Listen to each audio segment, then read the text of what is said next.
apologize for that, but there is a lot to cover and not a whole lot of time.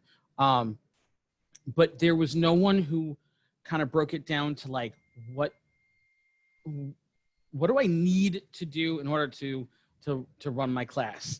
So we're going to show you everything, but we're also going to try to like go out of our way to stress the features that we use and how we use them. And time permitting, at the end, I'm going to show you a couple examples of assignments that I've had in my class that, depending on your level or the topics that you teach, may not be exactly what you're looking for. Because like I said, I was a forensics teacher. I taught 5 sections of that. So it may seem kind of jarring, but I want you to see kind of how you can take this tool and make it your own and really personalize it to be the something that you can find useful. That's really the key to this.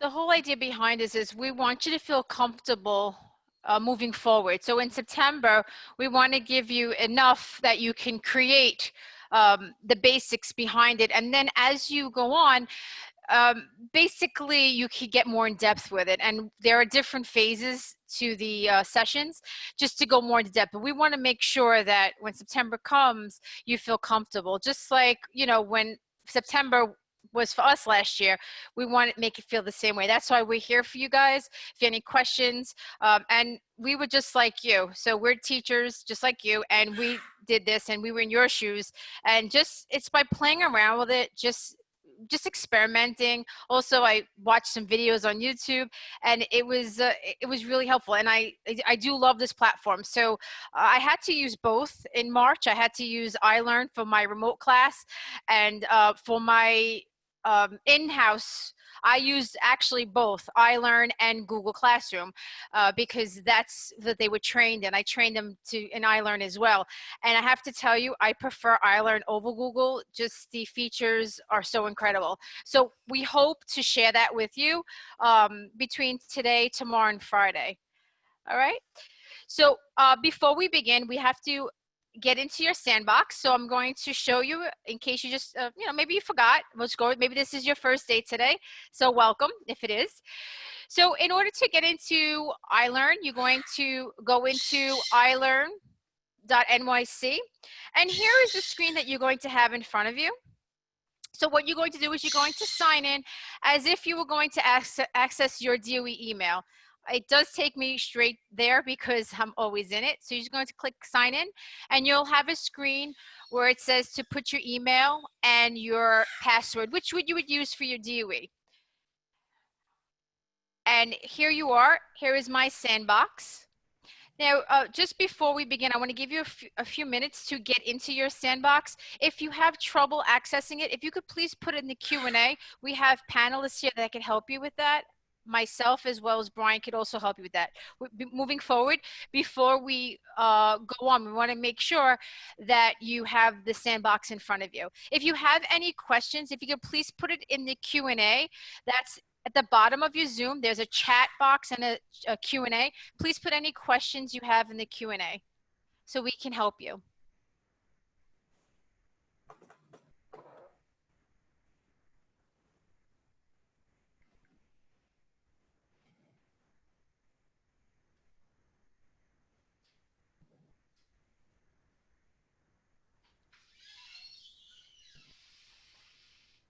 Okay, once again, it's iLearnNYC.net, and you're going to use your username, which you would use for your email, as well as the password for email. It's the same thing. It's very simple.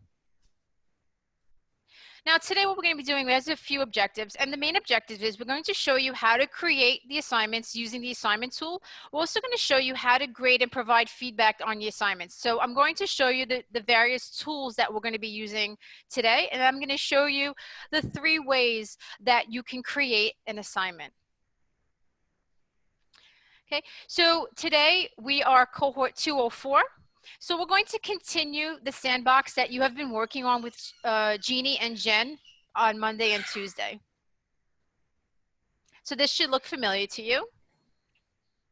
Okay, so in the nav bar, that's what we call this place up here. We're focusing on right here today, the toolkit. So you're going to click on the toolkit, And we're going to be focusing on assignments, this tool right here, and the quick eval tool. Those are the only two from here that we're going to be focusing on today. Now, there are 3 ways that you can create an assignment, and Brian's going to get a little deeper in just a moment. I just want to give you an overview of the 3 different ways. The first way that you can create an assignment is go to your toolkit, click on Toolkit, and click on the Assignments tab. And that will take you right into creating a new assignment. And that's the page you'll have right in front of you. Okay? Now, this is the most detailed way because you can do restrictions, you can add attachments. This is fully detailed this way, but there are 2 other ways that you could also create an assignment. Another way you can create an assignment is straight from the content. Now, we know this is elementary school, so we have created various subjects that you may cover on the elementary level. So you can go right into the unit and you can create the assignment right here. So just click on Create New, click on Assignment, and there you can create your assignment. The last place that you can create an assignment is right on the homepage. Now, this, you may say, where do I go from here? Where do I go from here? So very simple. If you ever get lost, if your students ever get lost, as Brian refers to it, it's the escape hatch. Click right on the name of the course, and here you go. You're right back to your homepage. At the bottom of your homepage is the activity feed. So we'll scroll to the bottom, and here is where you can create the final place that you can create an assignment. So those are the 3 areas that you can create an assignment. So Brian's going to show you how you create these assignments. Thank you, Kim. Let me just open up the right, make sure I'm in the right window. And then I'm going to steal the screen share. All right, guys. So Kim kind of gave you the top line summary of the process or the places where you can go. So we're going to start by going to our toolkit and assignments. And we're going to go to new assignment. Okay.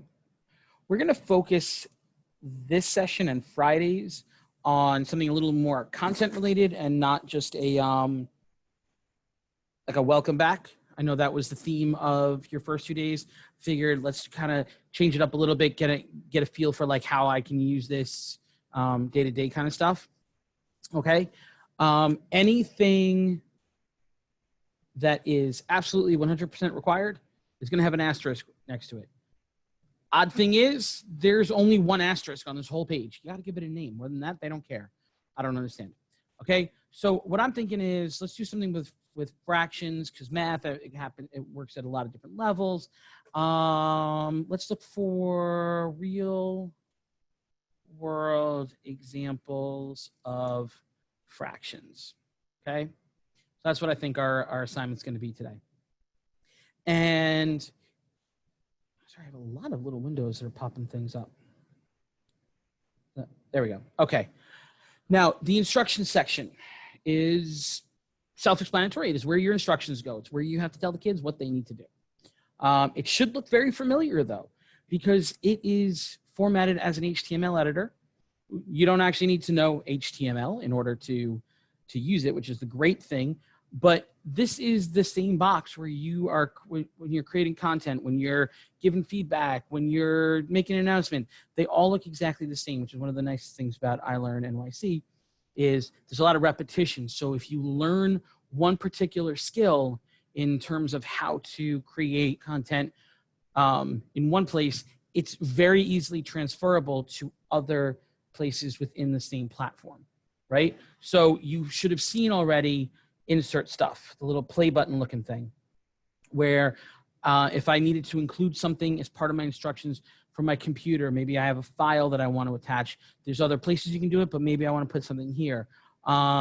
Maybe I want to grab a file that is already somewhere else in my iLearnNYC course. Maybe I want to use video instructions for some differentiation and you know, making it a little more like, so everyone has access to it. So I'll put the video instructions and text instructions. Maybe I'll do video instructions in English, text instructions in another language for my ENL students. There's so many different options here.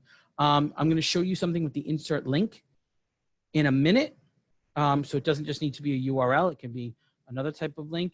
Maybe I've created a Padlet or another external tool, and I want to embed it somewhere.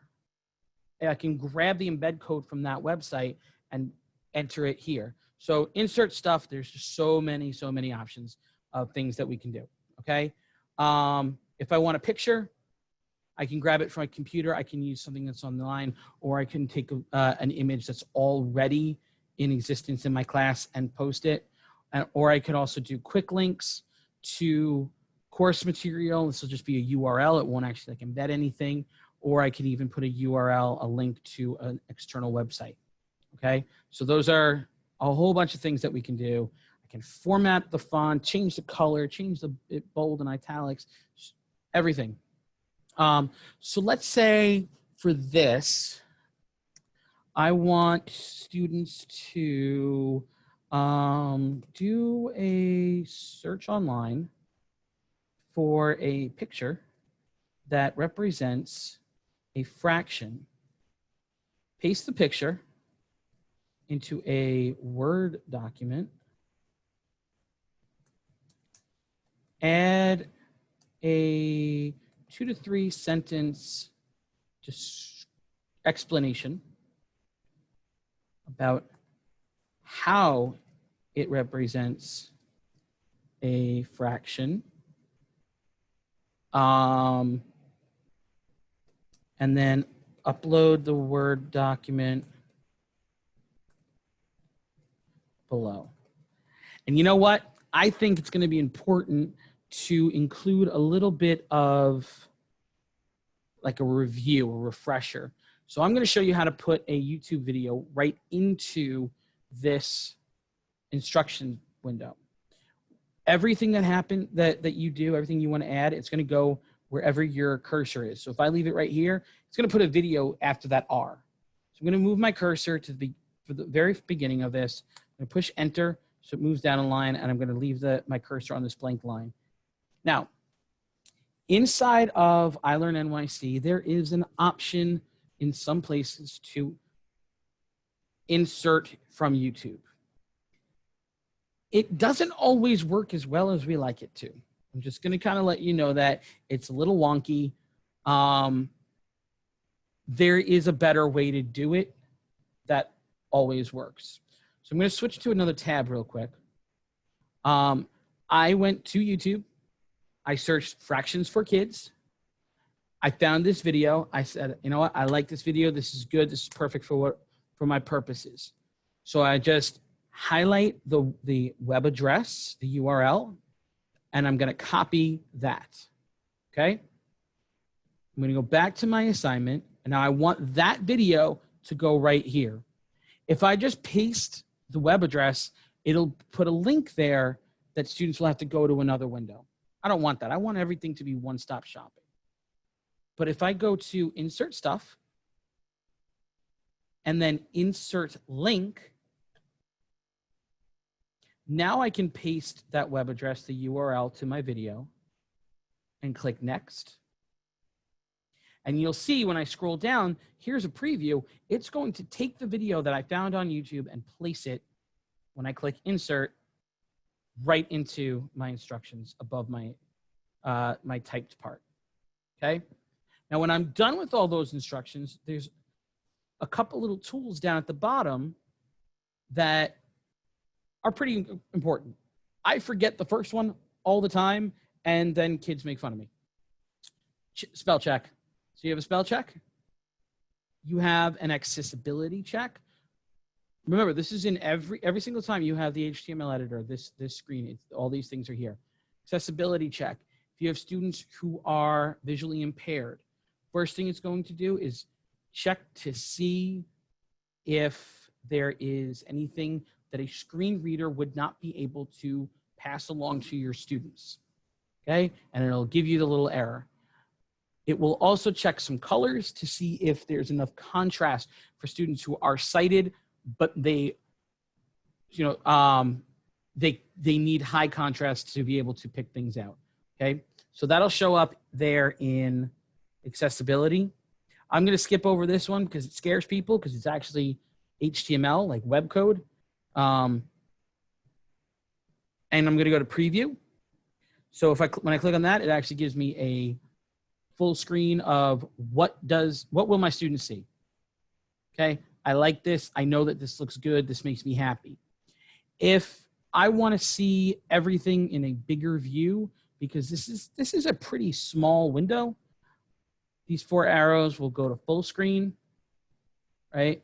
And now I can see a lot more of it all together, and it's easier for me to kind of make sure I have everything included that I want to include in there.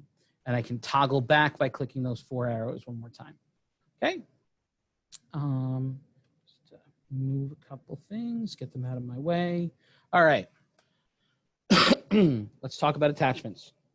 I'll show you an example later, but you can attach documents. Maybe it's an image that students need to use as part of a document-based questions. Maybe it's a Word document that they're going to use as a worksheet. There's a whole lot of things that you may need to attach, and in addition to having it as part of the instructions. And you can do that all from here.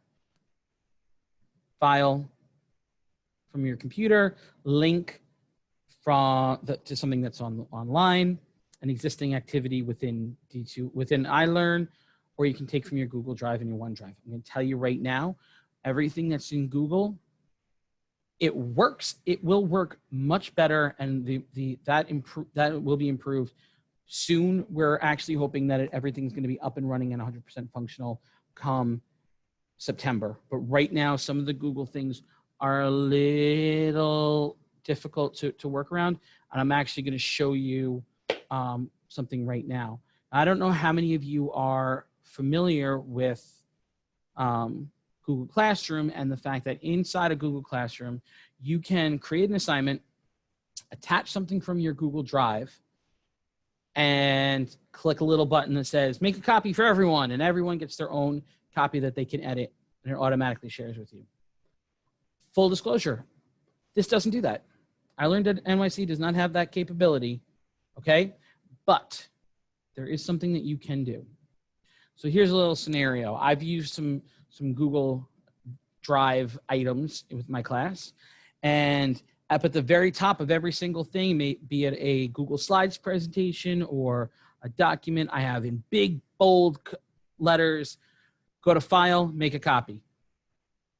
That way you have your own thing that you can edit, and it's yours.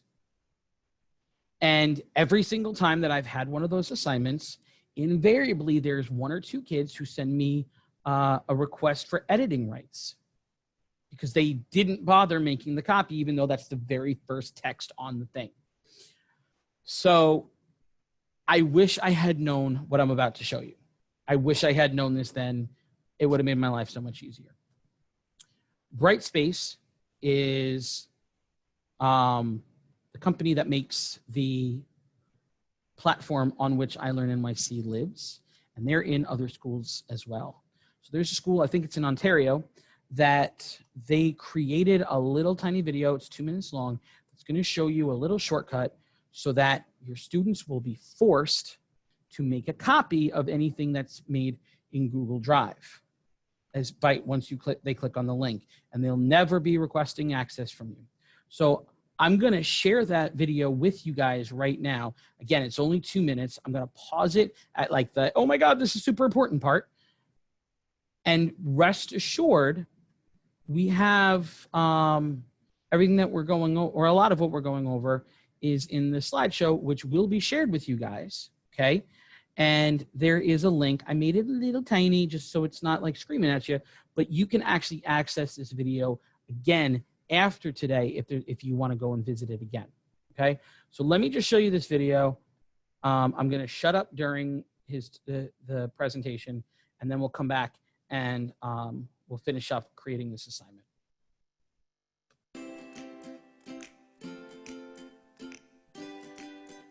In this 1-minute workflow, we'll show you how to take a Google Doc and turn it into a template that when a student clicks on it, will make a copy for them to complete.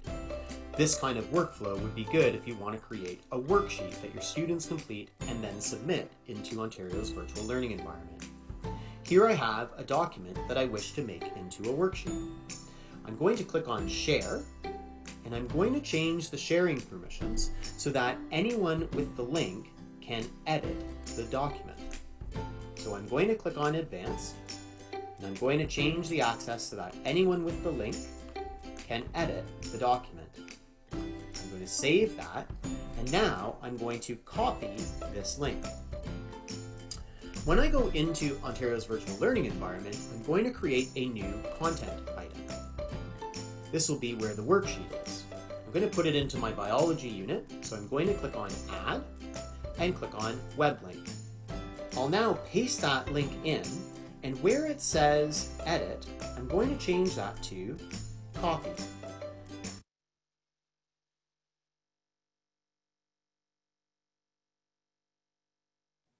Keep forgetting that I mute myself while he's talking, and then I have to come back and unmute myself. So sorry about that. What he just did, where he took out the word edit and made it say copy instead, that's the big thing. And he'll show you in just a second that once that's published and there's a link, the second you click on it, the only option will be to make your own personal copy. So it's super easy. It's just that one little thing, and it takes away any hassle and any confusion about making a copy inside the student's Google Drive. I just want to point out, he's doing this through the content section, which you guys saw yesterday, I believe. However, you can just as easily do it by the attaching a link section in the assignments. And I'll point that out again when we go back to the other screen. So I'm just going to let him finish. I'll let him demonstrate how it works on the student side, and then we'll move on. I'm going to give it a name.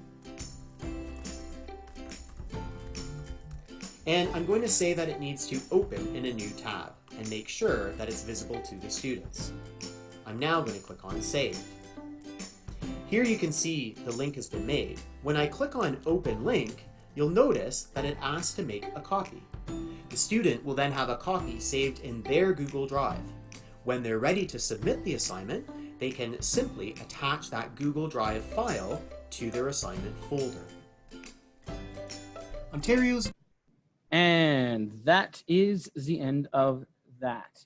So what I would do is under link, the URL with the sharing, changing from edit to copy, give it a title, insert. Okay, really simple and straightforward. Excuse me. Okay, let's kind of jump into some of the other options. I'm going to go kind of fast because a lot of these I don't mess around with, and you're probably going to find that you won't either. All right, so first and foremost, we have the assignment type. It comes in individual or group. Think about group work. You're probably only going to get one submission for an entire group that you would have to create. We're going to do that in another session where we talk about groups, but just want to let you know that that's an option. Individual assignment means every student is expected to turn in their own work. Submission type, okay. You're really only going to be focusing on file submissions or text submissions. File submission means there's something to upload. So this kind of takes us into what is the assignment tool for? It's for students to turn stuff in. It might be for them to turn in a file, a photo, a text document, a PowerPoint, something that lives on their computer that they need to upload, okay? Or it could be a text submission.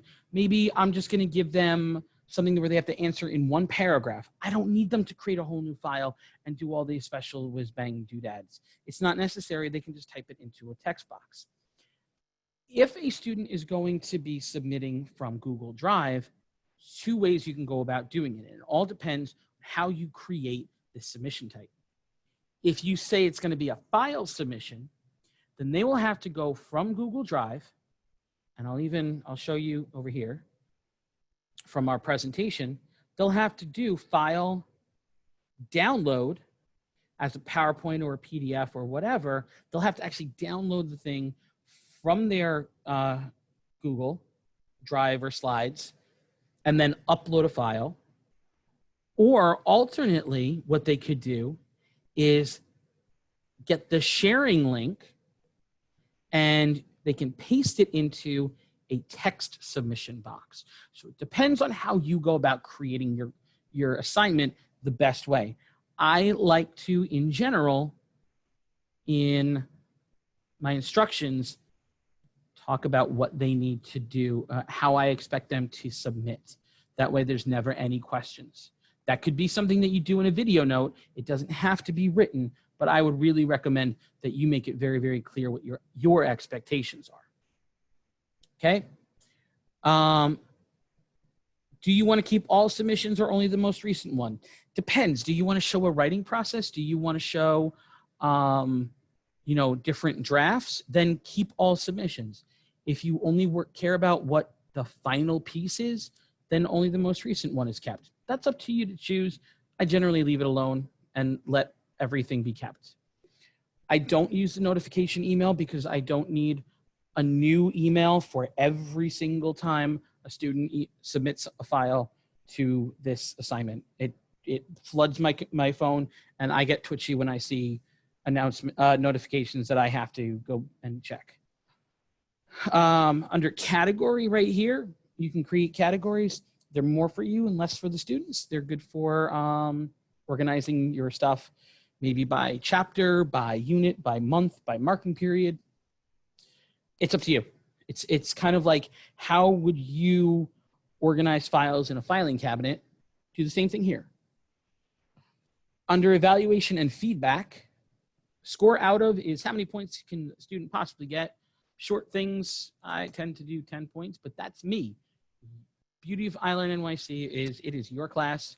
You do whatever you normally would. It's not very difficult to transition from your usual practices to certain things that are online. Grade item would attach this assignment to a grade book.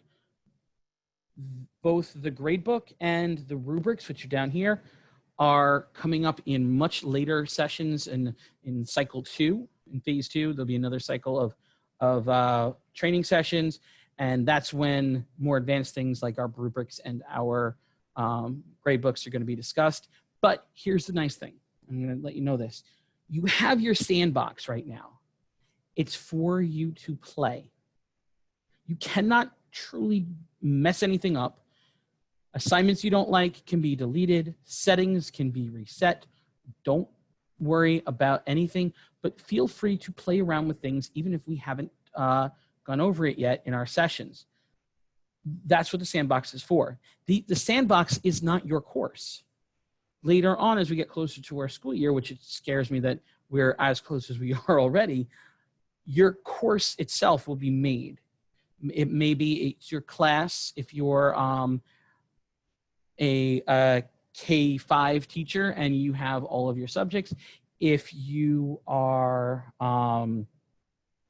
if you just do like all of 5th grade science, you may have multiple sections. Those will be made and you can copy anything that you create that you want from your sandbox over into those course sections once they're set up by someone within your school.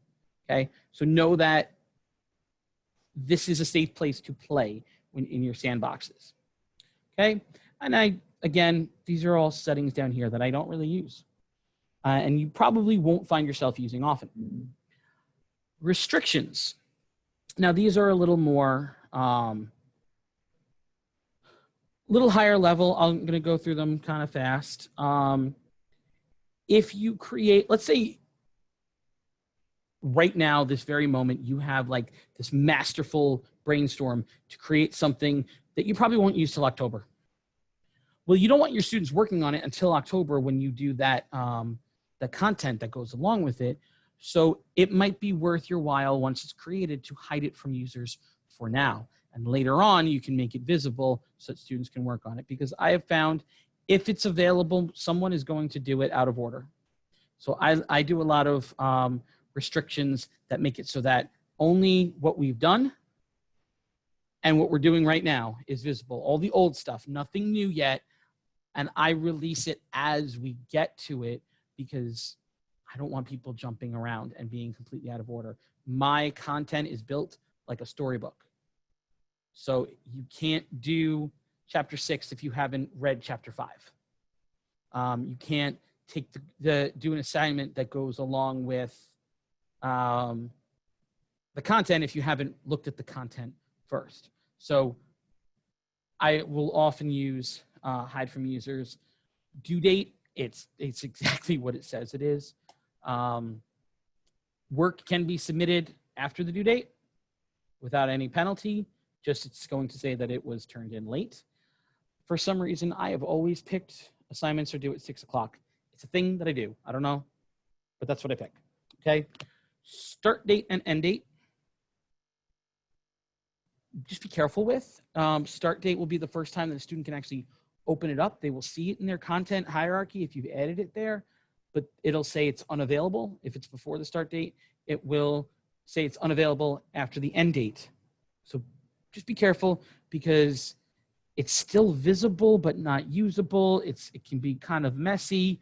I'm not a big fan of this one. Play with it, see what happens with you. That's the other thing. A lot of the things that I've learned to do were only after I tested something out. And then I said to my classes, what do you guys think of how this was presented? And based off of their feedback, that's how I molded my course differently throughout the year. Okay, keep that in mind. Release conditions. These are kind of nice because they let automatically, if a certain condition is met, then you can get to this assignment. If you have looked at the content on fractions, the lessons, then you can now do this assignment. If you have not, you will not even know that this assignment exists. Maybe I have different assignments that are leveled a little bit because the process or the product is going to be a little different depending on student needs. Maybe I have 3 different groups, the circle, square, and triangle group. And I know that the circles are the ones who need, who aren't going to be typing as much. They need to do something a little more visual. I may instruct them to create a video so they can talk it out because they can't, their writing skills aren't as good, but they can explain it out loud. I can change the assignment that a student sees based off of release conditions because and what group that they're added to. Okay. Special access down here. If a student has an IEP or a 504 and they need extra time, it says right here, allow users special access to submit outside of normal availability. Once I add users to special access and I can just pick, you know, that student I know was sick, the student I know has a 504, this one's got an IEP, they need double time. Once I pick those students, it will actually have me create new due dates and start dates and end dates for those students specifically. Objectives, I'm not even going to go into. It's to link standards to your assignment. And that's, again, something that we're going to cover in a future session. Now, the most important thing in the world that you must do is click save and close when you're done. I can't tell you how many times I have done a lot of work and then lost it. And it's depressing. And down here we have now real world examples of fractions. That's our assignment that we just created. So now I'm going to give you guys a task. I'm going to give you an assignment. I would like you to give this a little bit of a go. I mentioned in a session earlier today, I get stupid all of a sudden when someone says, okay, it's time for you to try it. Like I forget all of my content. Every lesson I've ever written is just gone because now I felt the pressure to do something. So for that reason, I'm giving you guys an assignment. If you would prefer to do something that is more like centered around what you do, go for it. But if you need some inspiration, here we go. Mrs. Jones wants to create an assignment where her students are going to watch a video from YouTube on fractions. And then they're just going to ask one question and they're going to answer it in a paragraph. It's due by September 8th at 6 o'clock. What I'd like you to work on, we'll give you 5 or so minutes. maybe a little bit more, is you're going to create a new assignment where you embed a video in the instructions, and the actual question that can be a video note or in text, it's up to you. Make sure you add the due date, September 8th, 6 p.m., and then set the assignment to be a file submission and save it. That's what we're going to give you some time to work on right now. While that's happening, if you have any questions, if there's anything that you didn't understand, that you missed, that you want some clarification on, put them in the Q&A section while during this work time, and we'll address you as they come up. Okay, but now I'm going to shut my mouth, and I'm going to let you guys get to work.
Phyllis, I saw your question in the Q&A section. Can you take a look at the chat just so we can have an easier time of trying to work through getting you where you need to be?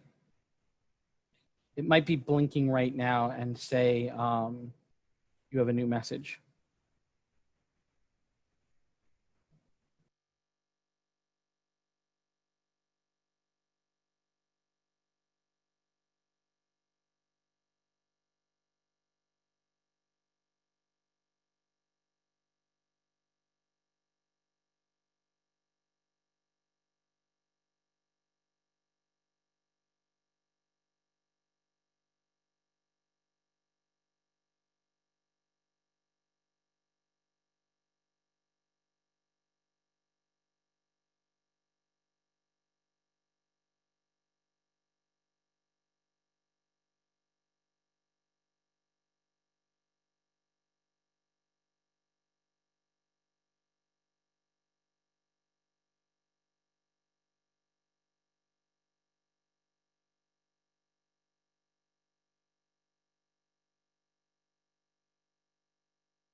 Hi everyone, welcome back.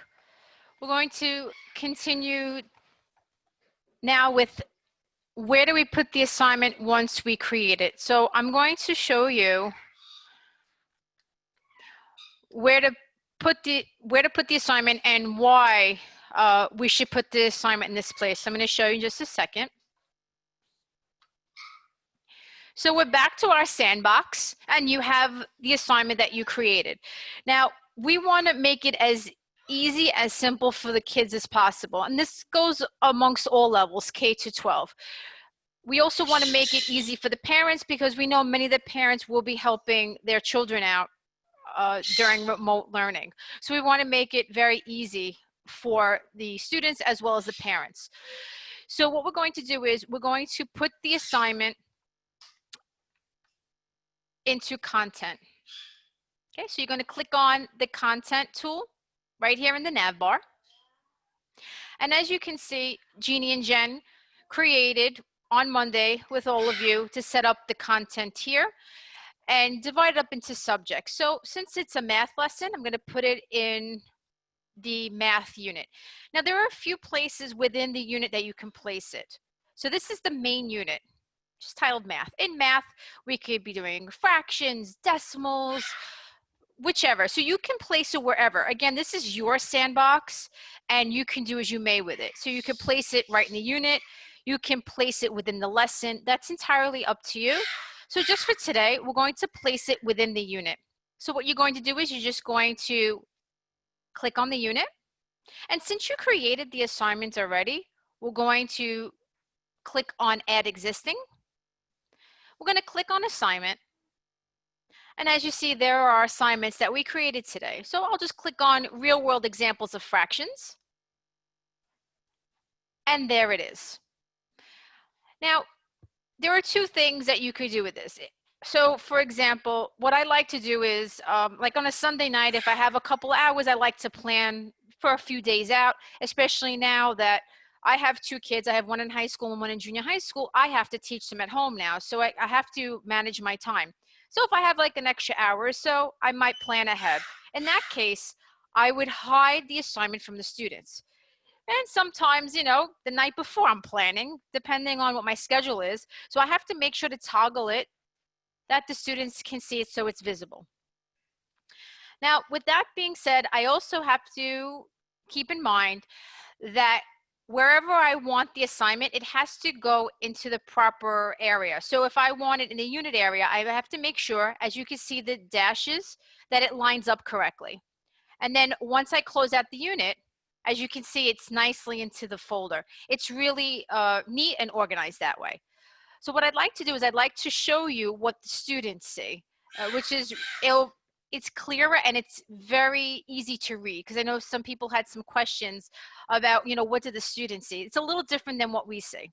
So when you have students added into your shell, you'll be able to do what I'm doing. So we're going to, you just click on your name. I'm going to click on View as Student. Okay, and I'm going to go into content because I want to see what they see.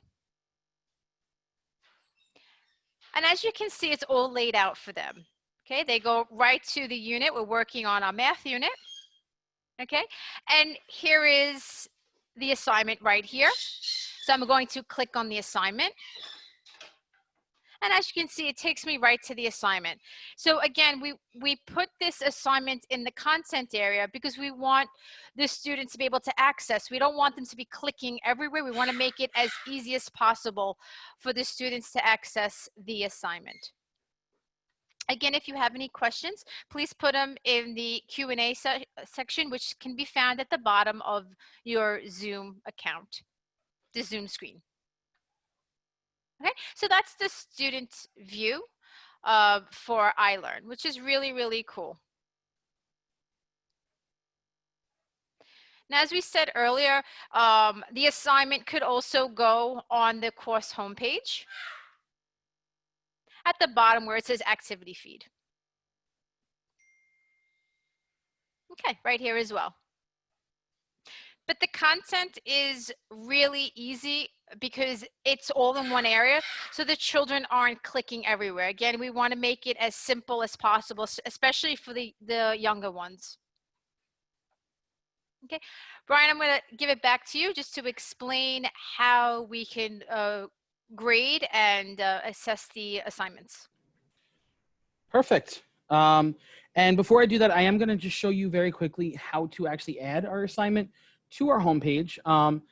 Because one of the tools that is, again, it's in development, it's coming down the pike, is a parent portal where parents can actually see some of the activities that are going on in the class. Diane, I'm going to actually be addressing your question in just a minute. So so just hang on, okay?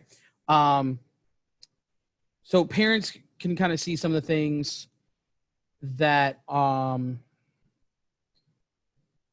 that you're doing only if they're put in the activity feed. So if you want parents to be aware of, like, there's an assignment that's going to be due, we're going to put that into the activity feed. So I am going to steal the screen, share that, get out of this little guy, and go over here to our home screen. Again, Kim showed that the name of the class acts as an escape hatch, gets us all the way back to the beginning.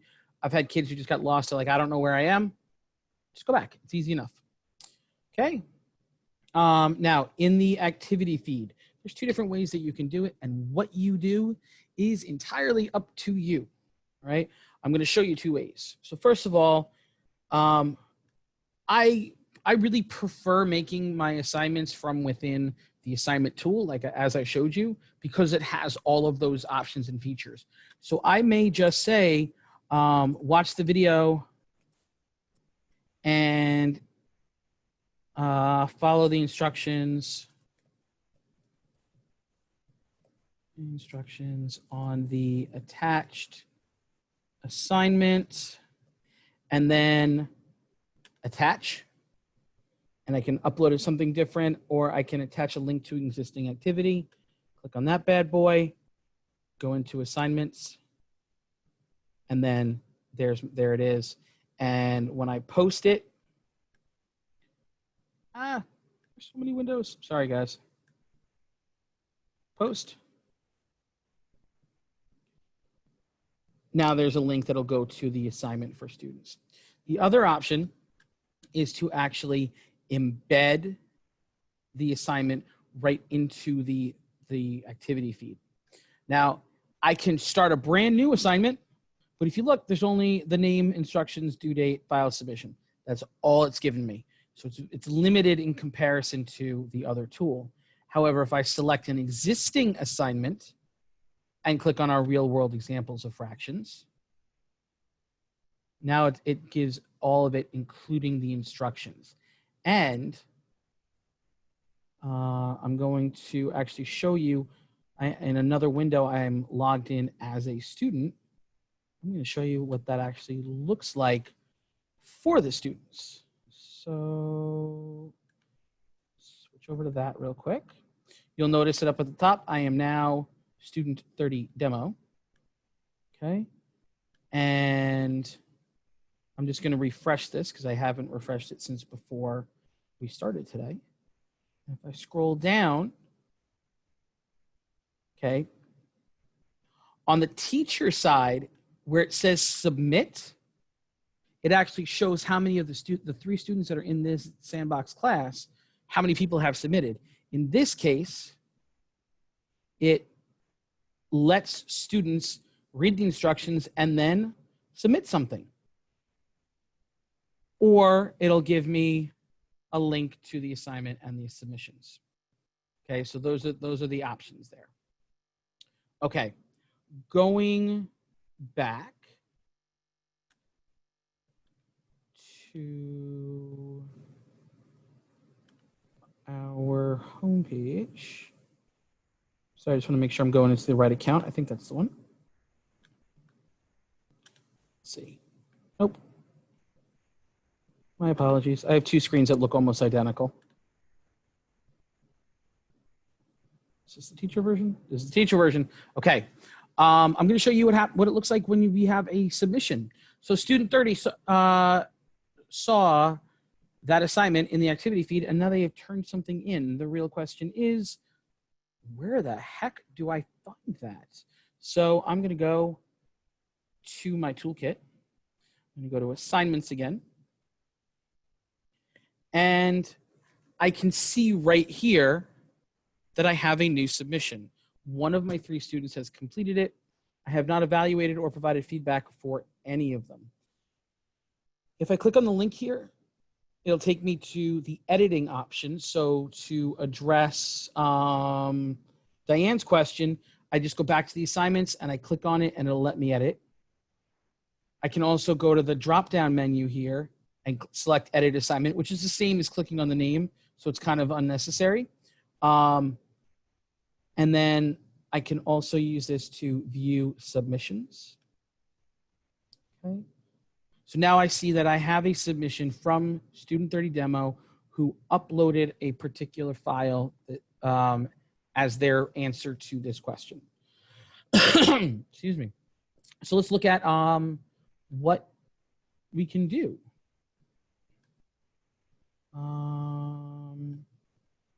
Okay. So some of the tools that we have here, your feedback tools really, this is the file that Student 30 Demo updated. Your feedback tools are over here on the right, okay?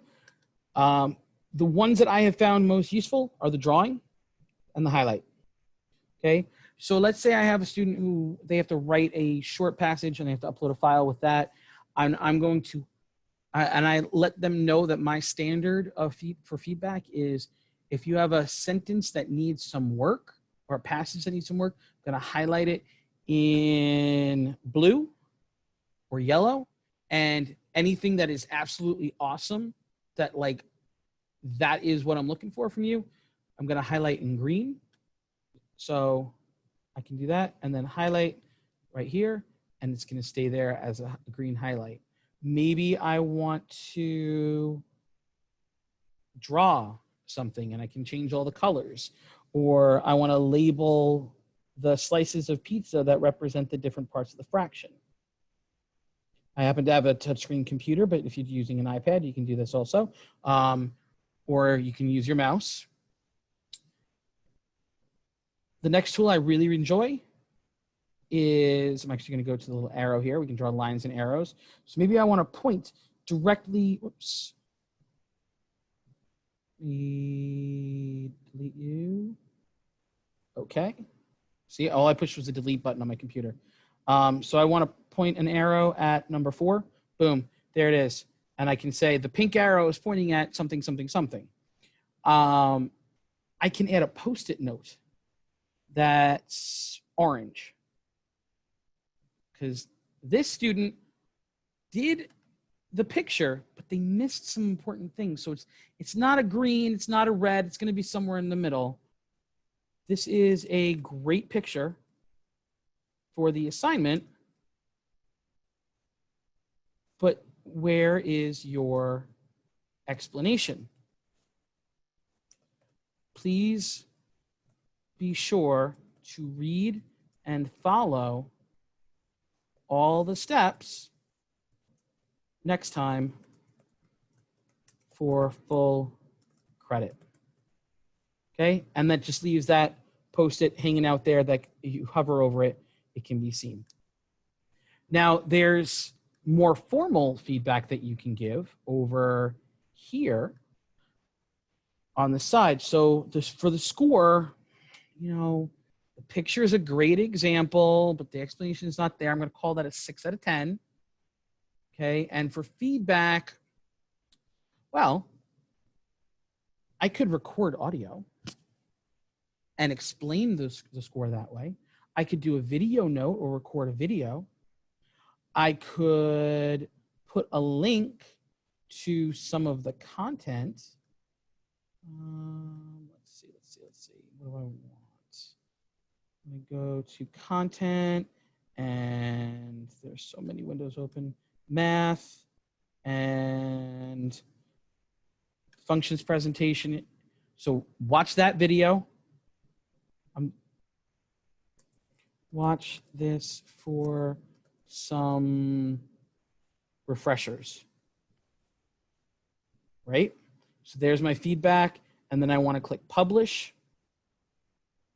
I have published successfully. I have my nice little pop-up there, and then I can go back to submissions, and it's going to show me for now that I have done everything that I need to do. I've scored all of my submissions.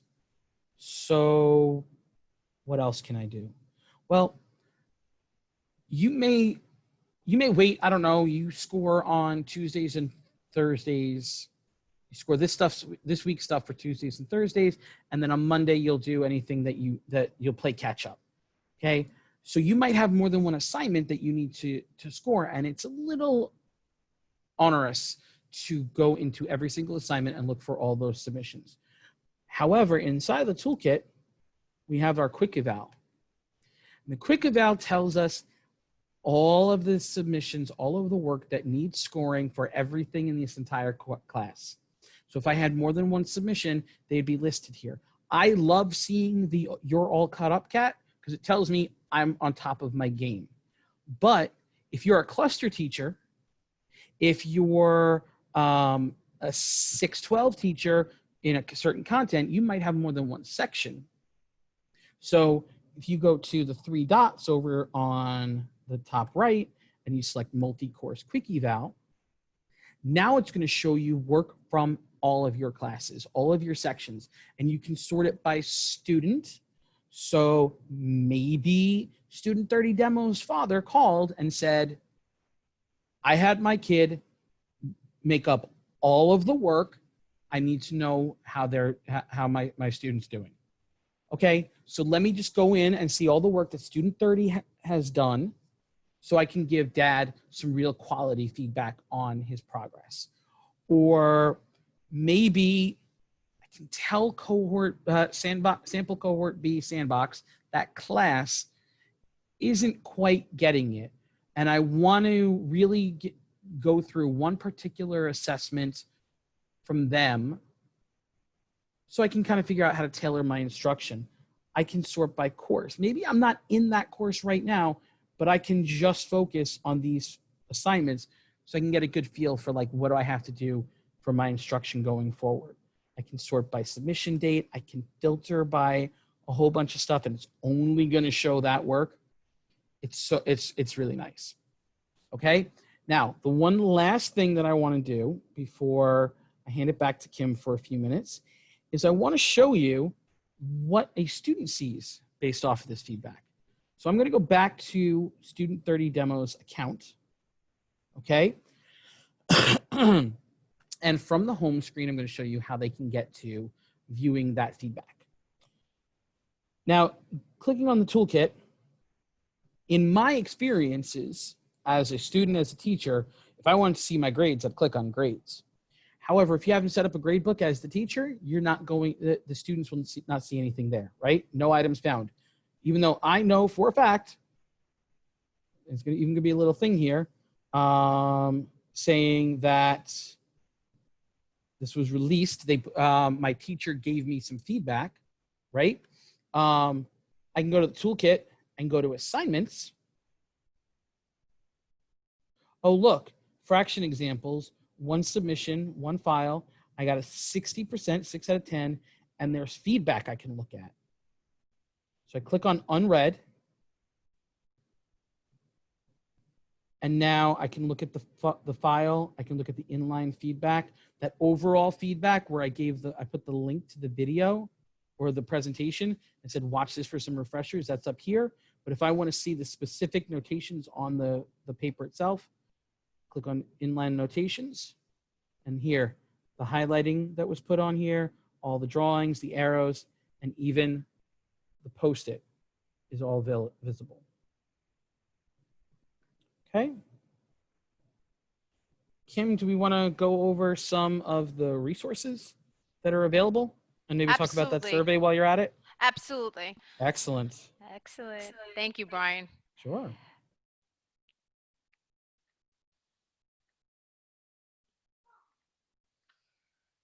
So what I'd like to do right now is I just want to go over some of the resources that are available to you that I still use from time to time. I'm still, there are little things I'm still learning. We just did start iLearn in September. So, we're still learning. So we just want to express that to you, but we do want these sessions to help you for September. So there are a few areas to go for help. I personally like the iLearnNYC website.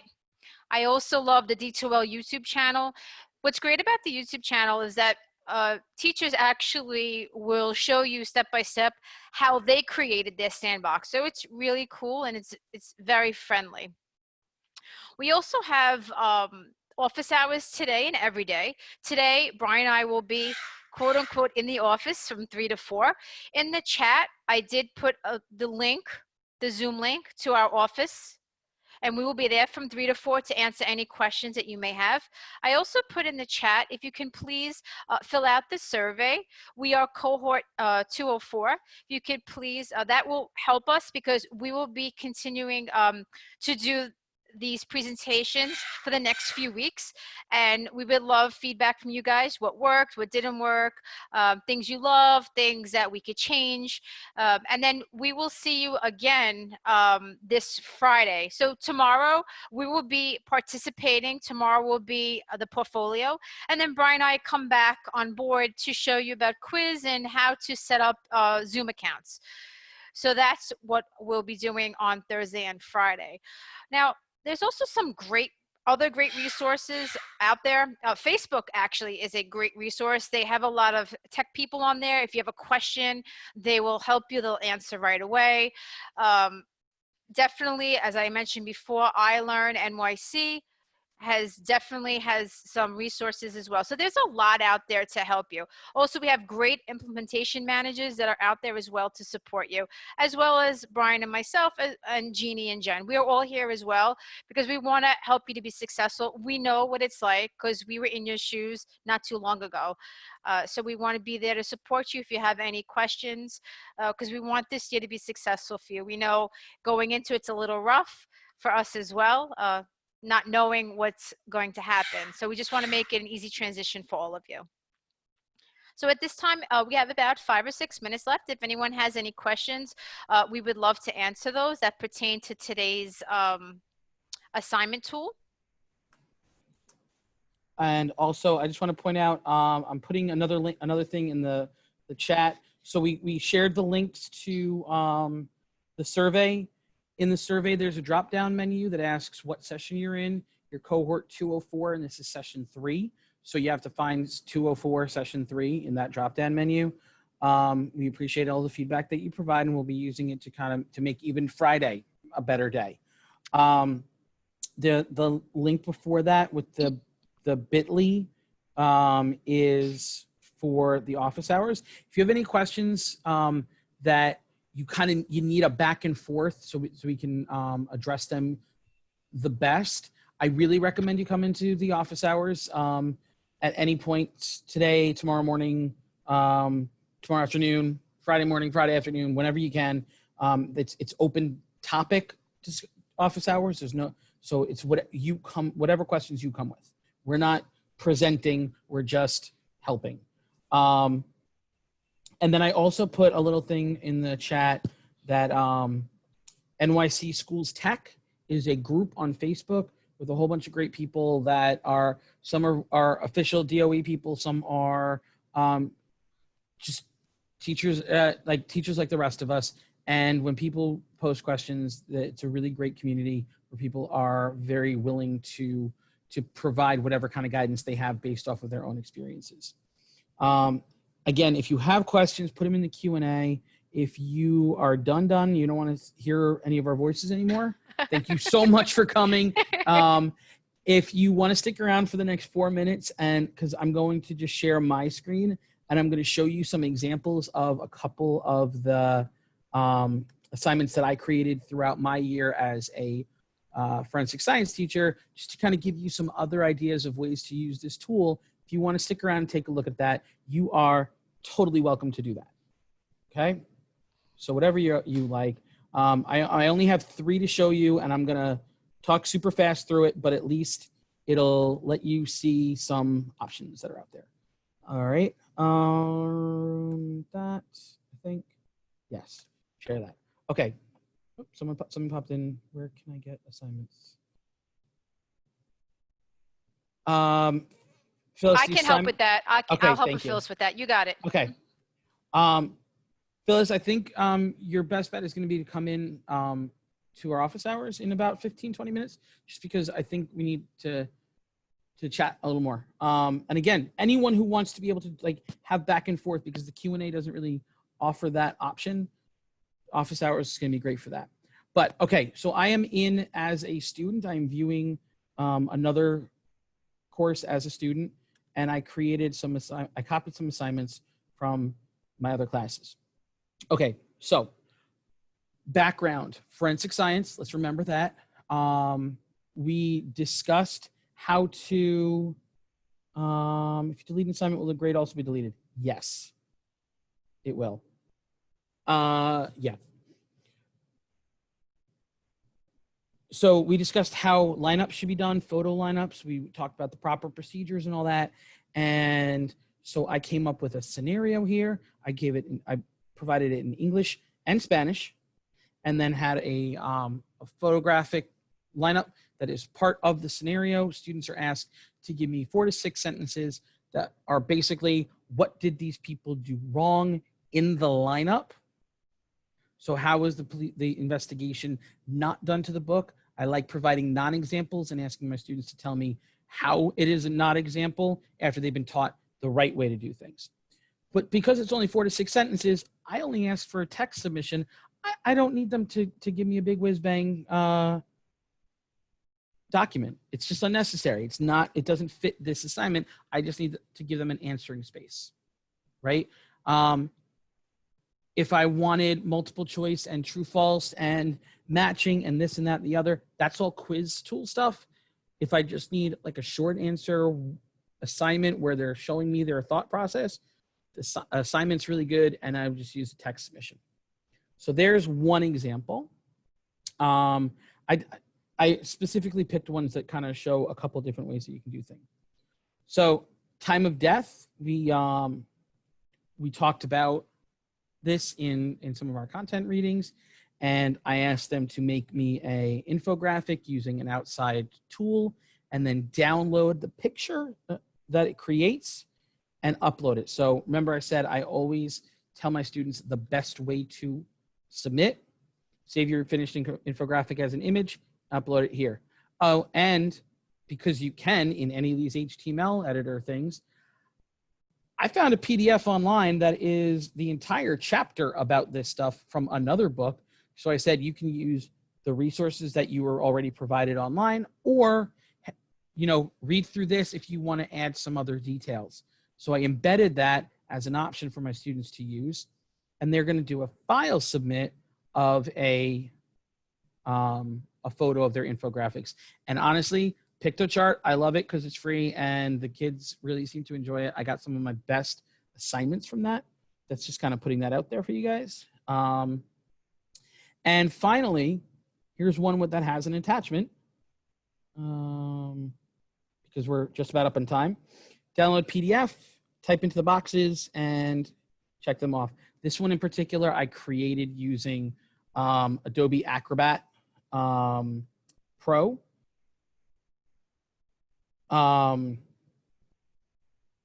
And it's type inable, and then they have to save it and then submit it back to me.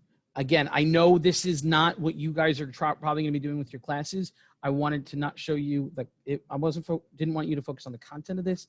Just here are some things you can do with it. Don't think of it just as they have to type something, submit, type, submit. You can be a little more creative and you can work around it.